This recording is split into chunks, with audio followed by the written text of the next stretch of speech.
দুনিয়ায় এর থেকে সহজ রেসিপি আর মনে হয় হতেই পারে না। বিস্কিটের এই রেসিপিটা একবার হলেও ট্রাই করবেন, এটা যাকে খাওয়াবেন সে শুধু প্রশংসা করবে।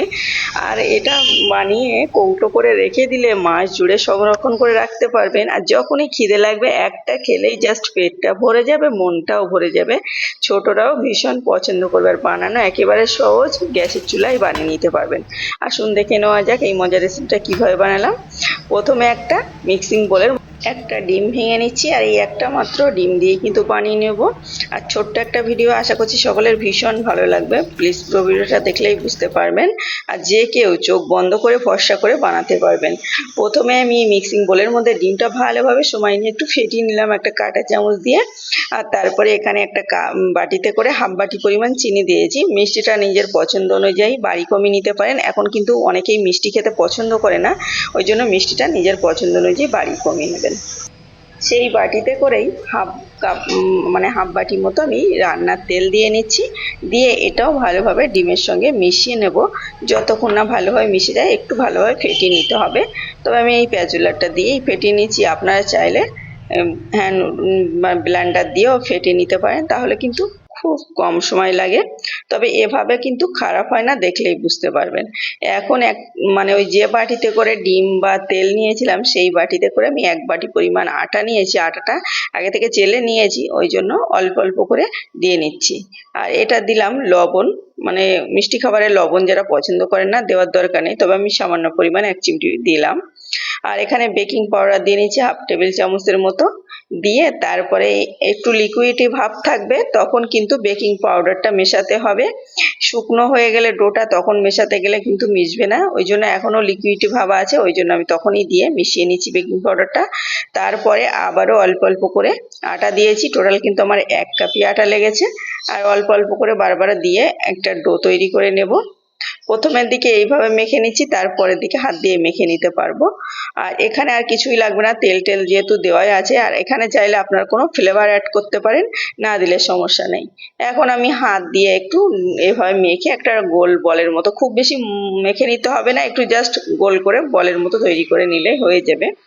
আর হাতে যেন না চিপকে যায়। তো একটু সময় ধরেও রেস্টে রাখতে পারেন, 1-2 মিনিটের মতো, তাহলেও কিন্তু এটা সেট হয়ে যাবে। তবে আমি রেস্টে রাখিনি, জাস্ট হাত দিয়ে মেখে তারপরে এটা বোর্ডের ওপরে নিয়ে ঠিক এইভাবে একটু পাতলা করে নিচ্ছি রুটির মতো।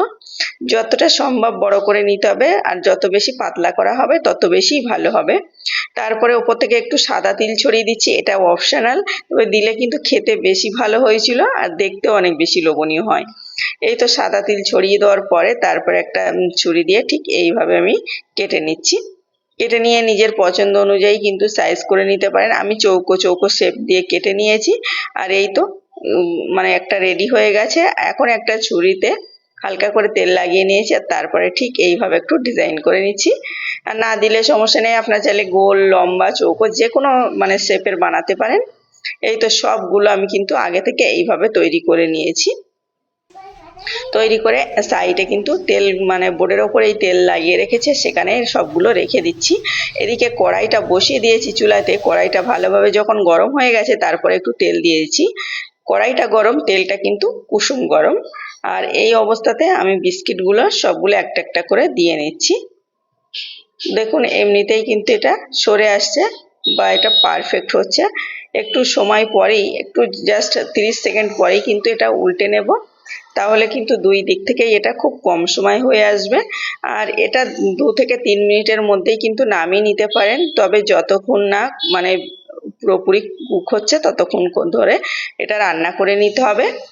এই তো আমি একটু সময় নিয়ে আমি এটা ভেজে নিচ্ছি। প্রথমের দিকে উল্টে নিলাম, ততক্ষণ একটু ভাজতে থাকি আর বলতে থাকি, প্লিজ আজকের রেসিপিতে যদি কোনো নতুন বন্ধু এসে থাকেন তাহলে আমার চ্যানেলটাকে সাবস্ক্রাইব করে পাশের অল অপশনটা ক্লিক করার অনুরোধ করছি, তাহলে সবার আগে এমন সহজ সহজ আর মজার রেসিপির নোটিফিকেশান আপনার কাছে পৌঁছে যাবে। সেটা যখন ইচ্ছে কিন্তু দেখে নিতে পারেন। আর এইভাবে সেমভাবে কিন্তু রেসিপি দেখে ট্রাই করবেন, আশা করছি সকলের পারফেক্ট হবে, নো ফেল রেসিপি।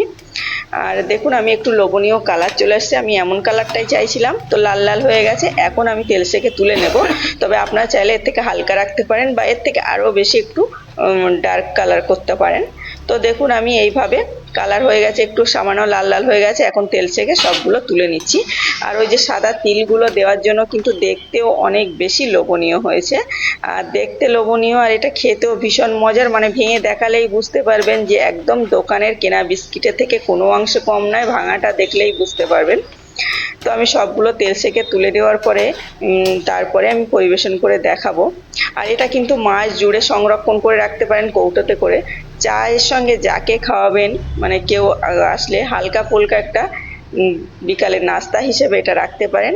আবার ছোটদের টিফিন বক্সে কিন্তু ভরে দিবেন, ওরা কিন্তু এটা খুব আনন্দ করে খাবে, একদম খালি করে নিয়ে আসবে। তো দেখুন আমি একটা ডিম দিয়ে কতগুলো বিস্কিট বানিয়েছি, আর এইগুলো আমি সব প্লেটে তুলে নিয়েছি। আর আওয়াজটা তো শুনেই বুঝতে পেরেছেন যে কতটা খাস্তা হয়েছে।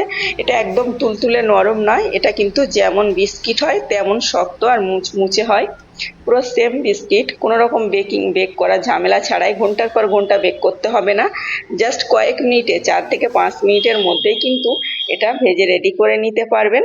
দেখুন একটা ভেঙে দেখাই। প্লিজ আপনাদের কেমন লেগেছে বলতে ভুলবেন না। ভালো লাগলে লাইক আর সাবস্ক্রাইব করার অনুরোধ করছি। এতক্ষণ আমার সাথে থাকার জন্য সকলকে ধন্যবাদ জানাচ্ছি। আবারও দেখা হবে নতুন কোনো সহজ রেসিপি।